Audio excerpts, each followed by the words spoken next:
Hello everyone, in today's 12th Commerce OC lecture, we are in business services.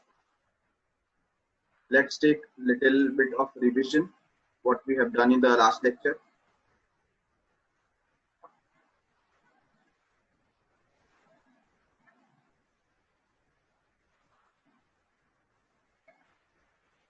We have started with insurance.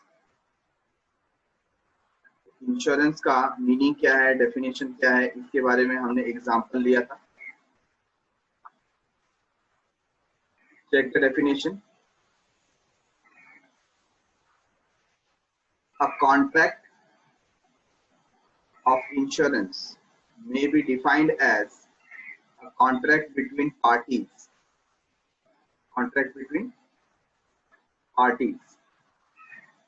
Whereby the insurer agrees to pay to the insured a certain sum of money on the happening of certain events, or agrees to indemnify the insured or assured from losses arising from certain specified event. ठीक है ना. तो यहाँ पर जो लिखा है, a contract between the parties whereby the insurer agrees to pay to the insured a certain sum of money. मतलब किसकी बात करें? इंश्योरेंस क्लेम है कि नहीं. तो जो इंश्योरर है, इंश्योरर कौन होता है इसमें? Insurance company, just like LIC, GIC, general insurance company और लाइफ इंश्योरेंस कॉर्पोरेशन. ये कंपनी को हम क्या बोलेंगे? इंश्योरर. और जो इंश्योर्ड है वो कौन है? वो पर्टिकुलर पर्सन. ठीक है ना. तो लाइफ इंश्योरेंस के केस में हम उसको क्या बोलते हैं? एश्योर्ड. क्या बोलते हैं? एश्योर्ड. यहाँ पर जो कंपनी है वो एग्री करती है कि हम आपको सर्टन सम ऑफ अमाउंट पे करेंगे अगर वो पर्टिकुलर इवेंट में आपका लॉस हुआ है ना. In the case of happening of certain event, और agrees to indemnify the insured, या इंडेमनिफाई करते हैं, रिस्क कवर करते हैं, और assured from losses arising from certain specified event. जो पर्टिकुलर इवेंट है, फॉर एग्जांपल फायर इंश्योरेंस है, then we are talking about loss by fire, right. ऐसे बहुत सारे अलग अलग टाइप के इंश्योरेंस होते हैं. तो जो पर्टिकुलर सब्जेक्ट हमने उसमें चूज किया है, उस पर्टिकुलर सब्जेक्ट से रिलेटेड अगर इवेंट हैपन होता है तो ये इंश्योरेंस कंपनी हमें क्या करेगी? इंश्योरेंस क्लेम पे करे. तो ऐसा एक एग्रीमेंट होता है बिटवीन कंपनी एंड इंश्योर्ड. ठीक है.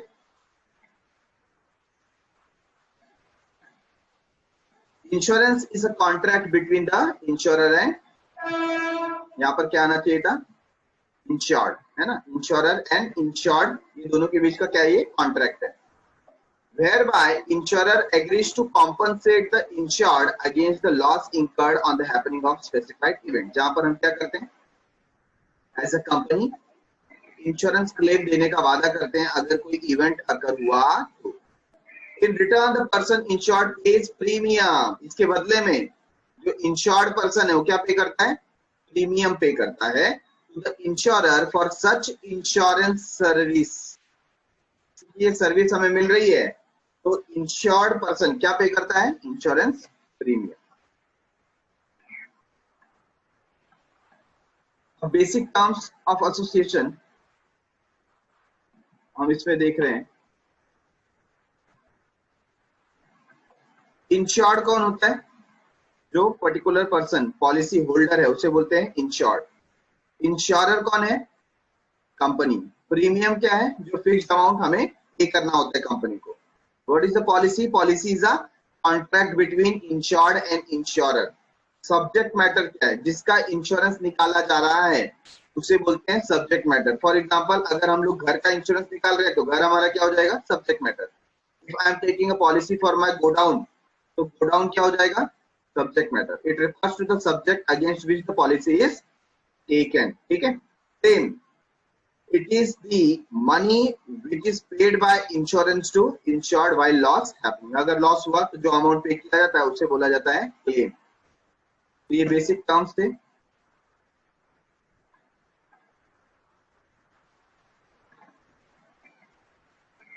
Now principle of insurance. तो यहां से हमको स्टार्ट करना था प्रिंसिपल ऑफ इंश्योरेंस, ठीक है। तो हम लोग टेक्स्ट बुक की तरफ चलते हैं।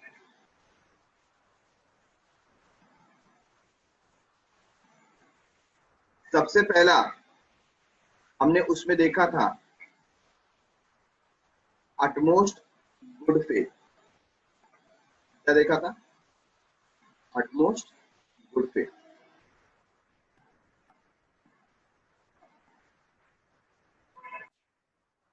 तो principle of utmost good faith ये किसके बारे में बोलता है? ये बोलता है कि जो इंश्योर्ड और इंश्योरर है, that means company and the person policy holder, ये दोनों के बीच में एक विश्वास होना चाहिए। और वो विश्वास कब आएगा? जब वो जो पर्टिकुलर पर्सन है वो अपने बारे में जो भी रिक्वायर्ड इंफॉर्मेशन है वो सही सही बता दे। फॉर एग्जाम्पल, अगर आप एक लाइफ इंश्योरेंस निकाल रहे हैं तो आपको वहां पर बताना पड़ेगा कि आपके लाइफ में कितना रिस्क है। कैसे बताएंगे? जैसे क्या आपको कोई ऑलरेडी हेल्थ इश्यूज हैं, जैसे बाईपास सर्जरी कभी हुआ है क्या, हार्ट का प्रॉब्लम कभी हुआ है क्या, किडनी में कभी प्रॉब्लम हुआ है क्या, स्मोकिंग कितना करते हैं, ड्रिंक वगैरह करते हैं कि नहीं करते हैं, टोबैको का कंजम्पशन होता है कि नहीं होता है, आपका ट्रैवलिंग कैसे होता है, आपका वर्किंग एरिया कैसा है, आप व्हीकल ड्राइव करते हैं कि नहीं करते हैं। ये सारी इंफॉर्मेशन आपको किसको बतानी होती है? आपको बताना पड़ता है इंश्योरेंस कंपनी को। On the other hand, insurance company को भी पॉलिसी से रिलेटेड सारे इंफॉर्मेशन सच पॉलिसी होल्डर को बतानी चाहिए। पॉलिसी मैच्योर कब होगी, कितना प्रीमियम इन रियलिटी पे करने को आएगा, कौन से रेट से ये जो इंप्रूवमेंट है या इंक्रीमेंट है उसमें हो सकता है, पॉलिसी मैच्योर होने पे कितना अमाउंट मिल सकता है। ये सबका जो इंफॉर्मेशन होता है वो एक्यूरेट लेवल पे इंश्योरेंस कंपनी ने बताना चाहिए। तो यहाँ पर अगर अटमोस्ट गुड फेथ नहीं होगा तो फिर इंश्योरेंस क्लेम सेटल होता नहीं है। हमने यहाँ पर एग्जांपल में देखा कि mister Shantanu has not provided information regarding his heart surgery. Mister Shantanu को क्या था? हार्ट का सर्जरी हुआ था, लेकिन उन्होंने पॉलिसी लेते वक्त बताया नहीं, पॉलिसी ले ली और उनके डेथ के बाद जब इंश्योरेंस कंपनी को पता चला, क्या पता चला कि इन्हें हार्ट का प्रॉब्लम था, इसकी वजह से डेथ हुई और इन्होंने ये मैटर छुपाया है, तो उन्होंने इंश्योरेंस क्लेम देने से मना कर दिया। वो ऐसा कर सकते हैं क्योंकि यहाँ पर अटमोस्ट गुड फेथ क्या हुआ है? ब्रेक हुआ है। Getting it everyone? Principal of utmost good faith इतना इंपॉर्टेंट है कि आपने जो पैसे भरे हैं वो भी आपको मिलेंगे नहीं अगर आपने इसको फॉलो नहीं किया। Getting it?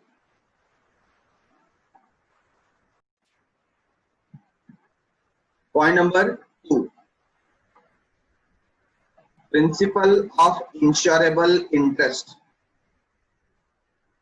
Principal of insurable interest क्या होता है? ये प्रिंसिपल ऑफ इंश्योरेबल इंटरेस्ट बहुत ही इंटरेस्टिंग कॉन्सेप्ट है।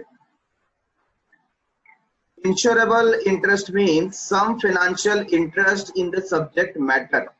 मतलब आप जिस चीज का इंश्योरेंस निकाल रहे हैं, वेदर इट इज लाइफ और एनी अदर ऑब्जेक्ट और सब्जेक्ट, आपका कुछ फाइनेंशियल इंटरेस्ट होना चाहिए। क्या होना चाहिए?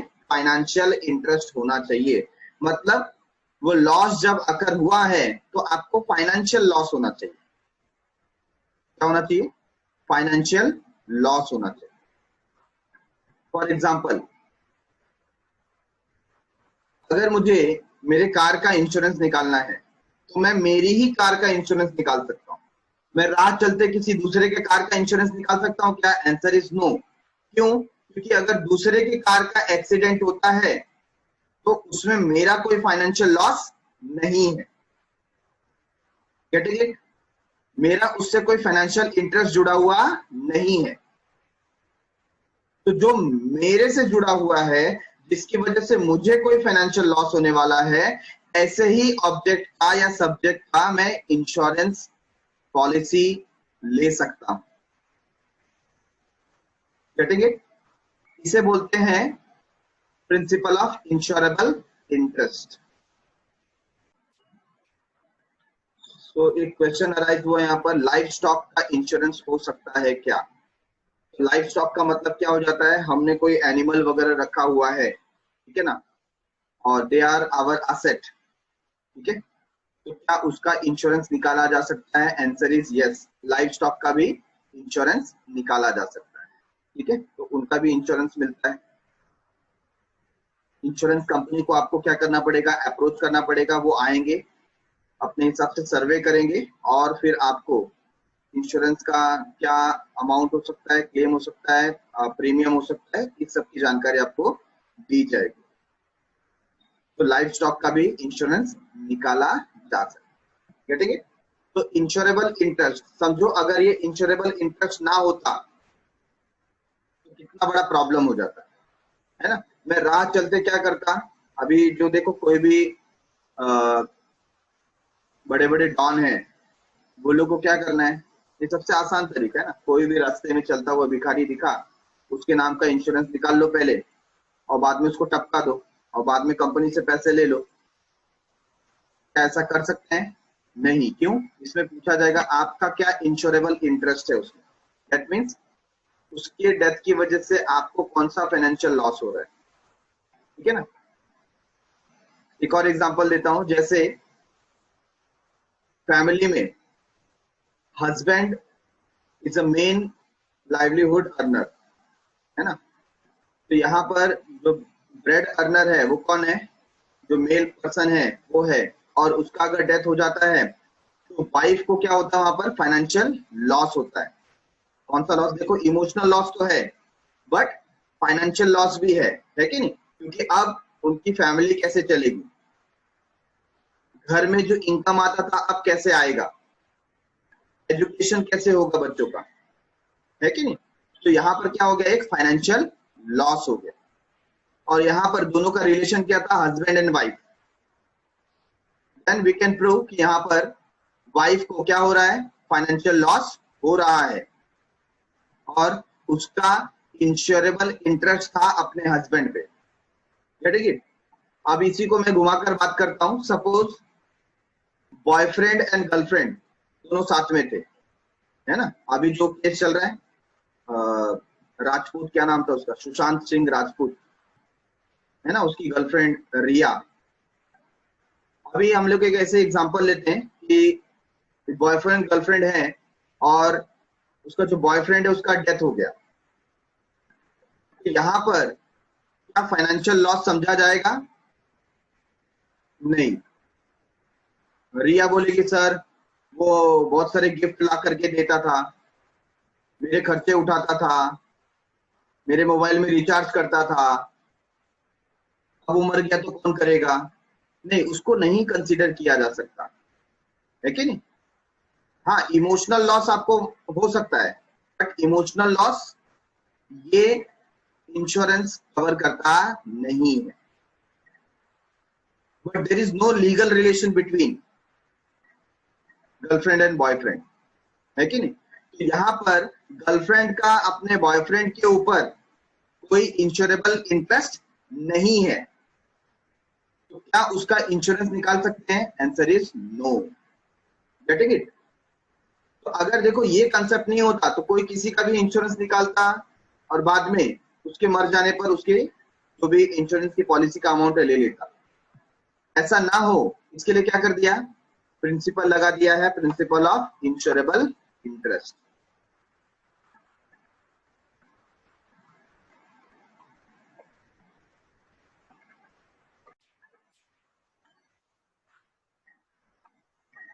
एग्जाम्पल देखो दिया हुआ है, a person has insurable interest in his own life and property, मतलब उसका खुद का लाइफ और प्रॉपर्टी के ऊपर उसका क्या है, इंश्योरेबल इंटरेस्ट है।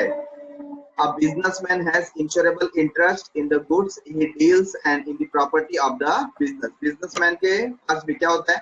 Insurable interest होता है किसका? उसका खुद के goods का, जिसके अंदर वो डीलिंग कर रहा है, और बिजनेस की प्रॉपर्टी का. In life insurance, the insurable interest refers to the life insured. Life insurance के केस में insurable interest किसके कॉन्टेक्स्ट में बात किया जाता है? Life insured. कौन सा लाइफ इंश्योर्ड हो रहा है? ठीक है. Insurable interest must exist at the time of taking a life insurance policy. तो पॉलिसी लेने के समय इंश्योरेबल इंटरेस्ट होना चाहिए, है कि नहीं? तो आपने देखा होगा कि रिलेटिव्स का ही आप क्या कर सकते हैं? इंश्योरेंस निकाल सकते हैं, है ना, जो ब्लड रिलेटिव है. जैसे आप अपने पेरेंट्स का इंश्योरेंस निकाल सकते हैं, या वाइफ का, बच्चों का, ऐसे इंश्योरेंस निकाल सकते हैं, बट आप किसी दूसरे का इंश्योरेंस पॉलिसी नहीं ले सकते. ठीक है. In fire and marine insurance the insurable interest must be present at the time of taking policy and at the time of occurrence of loss. जब हम मरीन इंश्योरेंस निकालते हैं, फायर इंश्योरेंस निकालते हैं, तो फायर इंश्योरेंस, मरीन इंश्योरेंस लेने के समय भी आपका इंश्योरेबल इंटरेस्ट होना चाहिए. ठीक है. Number 3, principle of indemnity. Principle of indemnity सुना सुना लागे या देखा है पहली बार? इंडेमिनिटी बोलो.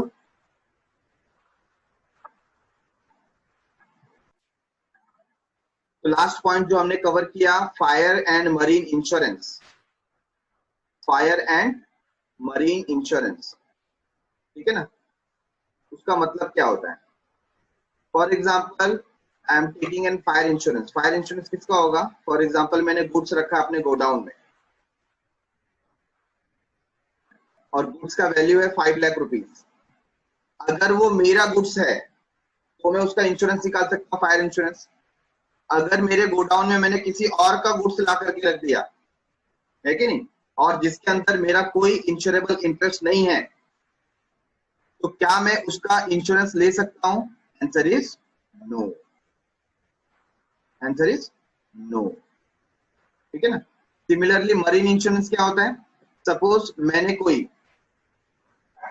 एक्सपोर्ट करने के लिए गुड्स मैं क्या कर रहा हूं, यहां से सेंड कर रहा हूं. अब जिस शिप में मेरा माल जा रहा है, उसका मैंने क्या निकाला हुआ है? इंश्योरेंस निकाला हुआ है. ठीक है ना. तो क्या बताया यहाँ पर? At the time of taking policy, policy लेने के समय, and at the time of occurrence of losses, जब लॉस हुआ तभी, दोनों समय पर मेरा वहां पर क्या होना चाहिए? इंश्योरेबल इंटरेस्ट होना चाहिए. तो मैंने पॉलिसी निकाला था एक्सपोर्ट करने के लिए, मेरा जो गुड्स है इंडिया से ऑस्ट्रेलिया जा रहा था. अभी इन बिटवीन क्या हुआ? जब मेरा गुड्स ऑस्ट्रेलिया पहुंच गया और गुड्स क्या हो गया? अनलोड हो गया. गुड्स अनलोड होने के तुरंत बाद शिप क्या हो गया? संक हो गया. ठीक है ना. अब मैंने पॉलिसी निकाली थी, तो मुझे कुछ मिलेगा? नहीं, क्योंकि मेरा लॉस हुआ ही नहीं. वहां पर मेरा इंश्योरेबल इंटरेस्ट नहीं था. जो गुड्स था वो दूसरों का था, मेरा गुड्स तो अनलोड हो चुका था. ठीक है. तो लॉस अगर होने के टाइम पर भी ये देखा जाएगा कि क्या आपका इंश्योरेबल इंटरेस्ट था वहां पर. अगर होगा तो ही आपको इंश्योरेंस क्लेम मिलेगा. Getting it? तो जब आप पॉलिसी ले रहे हैं या जब लॉस अगर हुआ, दोनों समय पर चेक किया जाएगा कि इंश्योरेबल इंटरेस्ट है या नहीं.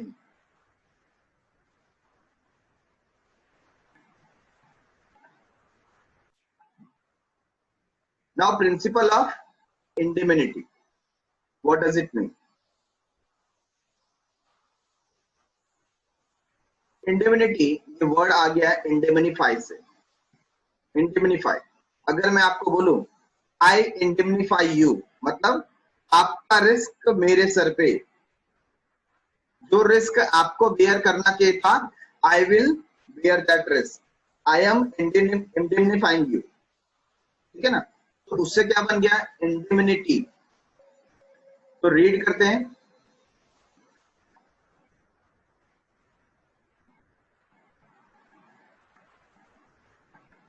Indemnity means a guarantee or assurance to put the insured in same financial position in which he was immediately prior to the happening of uncertain event.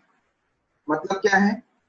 हम सामने वाले को, हम मतलब कौन? Insurance company, insurance company policy holder को assure करती है या गारंटी देती है किस बात की, कि अगर कोई लॉस अकर हुआ तो हम आपका पोजीशन वापस वैसे ही लाकर दे देंगे लॉस होने के पहले का। फॉर एग्जाम्पल, आपने कार इंश्योरेंस निकाला, कार का आपने इंश्योरेंस निकाला और आपका एक्सीडेंट हो गया और वो जो कार है वो डैमेज हो गई। अब उसका जो रिपेयरिंग कॉस्ट है वो 1 लाख रुपीस आ रहा है। कितना आ रहा है? 1 लाख। मतलब आपको लॉस हो गया 1 लाख रुपीस का। तो यहाँ पर कंपनी इंडेमनिफाई कर रही है कि आपका जो भी लॉस हुआ है वो हम आपको पे करेंगे, ये गारंटी वो ले रही। तो आपको वो 1 लाख रुपीस खर्च करने की जरूरत नहीं है। That will be paid by insurance company. क्यों? क्योंकि उन्होंने गारंटी ली। समझ में आया क्या? तो आपको फिर से उसी पोजीशन पे लेकर के आ रहे हैं जिस पर आप पहले थे।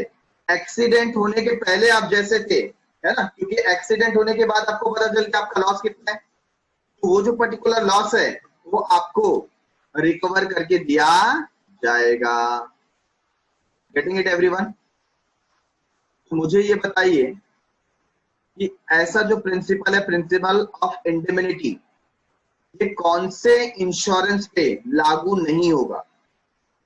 कौन से इंश्योरेंस पे लागू नहीं होगा?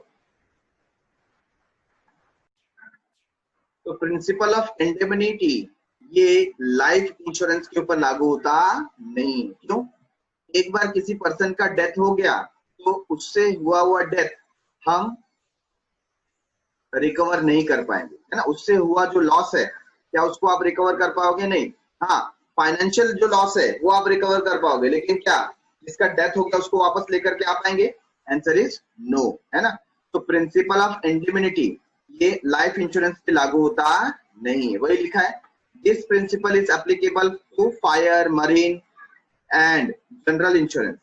It is not applicable to life insurance as loss of life can never be measured in monetary terms. जिंदगी का जो लॉस है वो मॉनेटरी टर्म में आप वैल्यूएशन कर सकते नहीं। In the case of death of the insured, the actual sum assured is paid to the nominee of the insured.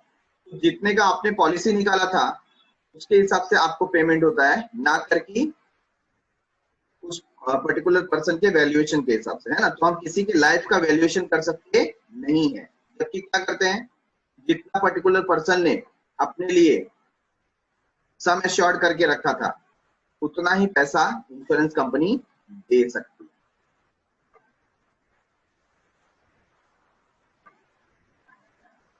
Under this principle, the insurer agrees to compensate the insured for the actual loss suffered. Under this principle, the insurer agrees to compensate the insured. यहाँ पर क्या कर रहे हैं, जो company है वो जो इंश्योर्ड है मतलब पॉलिसी होल्डर है उसको ये वादा करता है कि लॉस होगा तो मैं आपको उसकी भरपाई करके दूंगा। The amount of actual compensation is limited to the amount assured or the loss whichever is less. देखो यहाँ पर भी कंडीशन है। क्या कंडीशन है? आपने जितने का इंश्योरेंस निकाला था और आपको जितने का लॉस हुआ, दोनों में से जो लेस होगा, कम होगा, उतने का ही पेमेंट आपको किया जाएगा।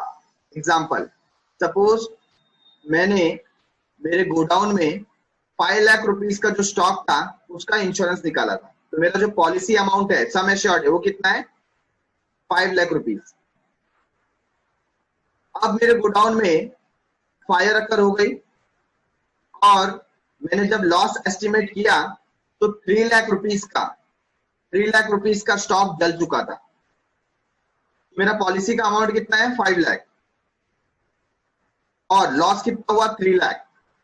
तो मुझे इंश्योरेंस क्लेम कितना मिलेगा? I will get only 3 lakh rupees. मुझे कितना मिलेगा? 3 लाख ही मिलेगा। ठीक है, तो यहाँ पर देखो क्या एग्जांपल लिखा है, if property is insured for rupees 2 lakh and if the loss by fire is rupees 1 lakh then insured can claim compensation of ₹1 lakh only. जितना लॉस हुआ है उतने का ही कॉम्पनसेशन आपको मिलेगा।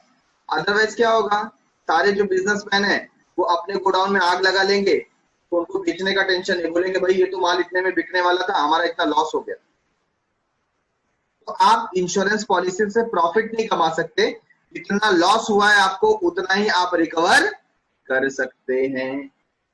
Getting it everyone? तो यहाँ पर जो अमाउंट का लॉस हुआ है वही इंश्योरेंस कंपनी आपको क्लेम के रूप में देगी। तो whichever is lower policy amount और the amount of loss, whichever is lower. बराबर है। Point number 4, principle of subrogation. Principle of subrogation क्या है? ये subrogation, this principle is applicable to all contract of indemnity. जहां जहां पर indemnity हो रही है वहां वहां पर क्या होता है?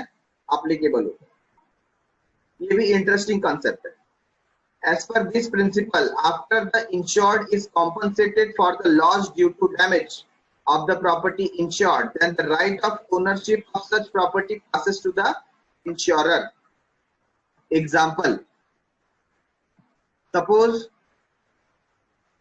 मैं एक इंश्योरेंस कंपनी हूं और आप पॉलिसी होल्डर हो, और आपने क्या किया है, अपनी कार का इंश्योरेंस निकाला है, और कार का इंश्योरेंस का अमाउंट कितना है? कार का इंश्योरेंस का अमाउंट 20 लाख रुपए का है, 20 लाख रुपीस। और मैंने आपको वादा किया है कि in the case of loss मैं आपको उतना अमाउंट पे करूंगा। ठीक है। अभी your car met with an accident, car का एक्सीडेंट हो गया, तब अंजर पंजर ढीले हो गए और कार अब चलाने जैसी है नहीं। अभी हमारे जो ऑफिसर्स है वहां पर आके इन्वेस्टिगेट करेंगे कि आपके कार की क्या हालत है। तो मेरे जो ऑफिसर्स है उन्होंने सब देखा और कार एकदम ही बुरी हालत में है, उसका रिपेयरिंग भी नहीं हो सकता है। एक ही काम हो सकता है, उसको स्क्रैप में सेल कर सकते हैं, और स्क्रैप में सेल करने पे 2 लाख रुपए मिलेंगे। कितने मिलेंगे? 2 लाख रुपए। अभी मुझे बताइए, अगर कंपनी 20 लाख रुपीस आपको पे करेगी, तो ये जो स्क्रैप मटेरियल है ना, भंगार जो बचा है कार का, वो कौन लेकर के जाएगा? पॉलिसी होल्डर या इंश्योरेंस कंपनी। तो प्रिंसिपल ऑफ सबरोगेशन क्या बोलता है? प्रिंसिपल ऑफ सबरोगेशन बोलता है हम आपको पूरा अमाउंट दे रहे हैं ना, 20 लाख, कार का जो नुकसान हुआ वो पूरा पे किया कि नहीं? पूरा पे किया। तो अब ये जो इसका स्क्रैप है वो हम लेकर के जाएंगे। मतलब कौन? कंपनी लेकर के जाएगी, इंश्योरेंस कंपनी, क्योंकि पूरा पैसा दे दिया। या तो ऐसा करो, स्क्रैप वैल्यू माइनस करके हम आपको 18 लाख रुपीस देंगे, ठीक है नहीं? दोनों में से एक ही करना पड़ेगा। या तो मैं आपको 20 लाख रुपीस दूं और ये कार का भंगार लेकर के जाऊं, इसको बोलते हैं प्रिंसिपल ऑफ सबरोगेशन। या तो फिर मैं बोलूंगा भाई देखो आपको भंगार में 2 लाख मिल जाएगा, हम आपको 18 लाख रुपीस ही पे करेंगे। ये दोनों में से एक होगा। तो ये बात यहाँ पर यही की है, as per this principle, after the insured is compensated for the loss due to damage of the property insured, then the right of ownership of such property passes on to the insurer। मतलब company के पास चले जाता है। अगर मैं आपको पूरा claim दे दूं, 20 लाख का 20 लाख दे दूं, तो अब उसका जो स्क्रैप है उसके ऊपर मेरा अधिकार है। Getting it? This principle is applicable only when the damaged property has any value after the event causing the damage। ये कब applicable होगा? जब डैमेज होने के बाद जो स्क्रैप बचा है उसका कुछ वैल्यू है ना? तो ये प्रिंसिपल ऑफ सबरोगेशन लागू होता है। दूसरी बात, जहां पर इंडेमनिटी होगी वहीं पर ये लागू होगा। मतलब ये लाइफ इंश्योरेंस के केस में लागू होता नहीं है। It is not applicable in the case of life insurance contract. Yes, ठीक है। चलो एग्जांपल ले लेते हैं। For example, mister A owns a two wheeler, the vehicle was stolen and subsequently mister A filed a complaint in local police station. तो उसका क्या हुआ? स्कूटर चोरी हो गया या 2-व्हीलर चोरी हो गया, तो उसने पुलिस कंप्लेंट किया। Upon receiving report from police, the insurance company compensated fully mister A for the loss of the vehicle. तो जब उसने पुलिस कंप्लेंट दिखाया तो इंश्योरेंस कंपनी ने लॉस बाय थेफ्ट का इंश्योरेंस का इंडेमनिटी दिया हुआ था, तो उन्होंने पूरा पैसा पे कर दिया मिस्टर ए को। Later on the stolen vehicle was recovered, बाद में पता चल गया, चोर मिल गया और वो जो पर्टिकुलर व्हीकल था वो भी रिकवर हो गया बाय द पुलिस, ठीक है। In this situation the owner of the vehicle does not have any claim, ऐसे केस में जो ओनर है व्हीकल का मिस्टर ए, उसको कोई क्लेम मिलेगा नहीं, ठीक है ना, क्योंकि वो जो मिला हुआ स्कूटर है या टू व्हीलर है वो किसको चला जाएगा, कंपनी को। Over the vehicle as he has already subrogated, that is transferred the ownership right of the vehicle to the insurer, वो इंश्योरेंस कंपनी को चला जाएगा, उसने ऑलरेडी सबरोगेट कर दिया, ठीक है। The insurer gets every right to sell or to scrap the said vehicle, तो यहाँ पर जो कंपनी है ये उसके अधिकार में है कि उसको वो टू व्हीलर बाद में बेचना है या उसको स्क्रैप में डाल देना है। अब ये प्रॉपर्टी इंश्योरेंस कंपनी की है, क्योंकि जो क्लेम देना था वो already insurance company mister A को दे चुकी है। Getting it everyone? Yes sir, I hope. फिर ये जो हमने 4 प्रिंसिपल किए आज, सबसे पहला कौन सा था, principal of utmost good faith, number 2 principle of insurable interest, number 3 principal of indemnity, number 4 principle of subrogation. ये बहुत ही अच्छी तरीके से एग्जाम्पल के साथ में हमें समझ में आया है, ठीक है। तो हर एक यहाँ पर टर्म बहुत इंपॉर्टेंट है, एग्जाम में 2 से 5 मार्क्स तक का क्वेश्चन इसके ऊपर बन सकता है, सेपरेटली पूछा जा सकता है। Explain what is principal of subrogation, explain what is principal of indemnity, ठीक है। तो ये आपको सेपरेटली क्या करना है, बाय हार्ट करना है, ओके।